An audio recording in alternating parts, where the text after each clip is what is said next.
கேக்கராட் அவனுடைய முழு எனர்ஜியையும் திரட்டி இப்ப ப்ளூ ஆகிட்டான்.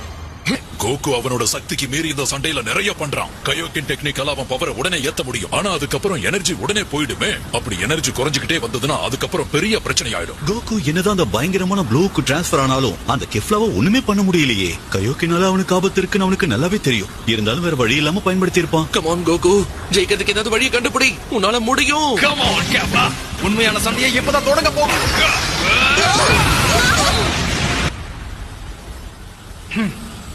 அவன் சாதிச்சுட்டான். நல்ல வேலை பண்ண கோகு. அப்படின்னா அவங்க கதை முடிஞ்சிருக்கும்ல. விட்டு கொடுக்காதீங்க. உங்க சக்தியை வச்சு உங்களால இதுல கண்டிப்பா ஜெயிக்க முடியும். இதுதானே நான் எதிர்பார்த்தேன்.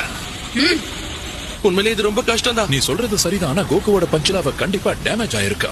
அது சயனோட பிளட்ல கலந்து இருக்கு. கோகு மாதிரி அவ்வளவு விதவிதமா சண்டை போட கத்துக்கிட்டு இருக்கா. சயன்ஸும் தோத்து போவாங்க. நான் பேசுறது கேக்குதா கோகு? சீக்கிரம் முடி.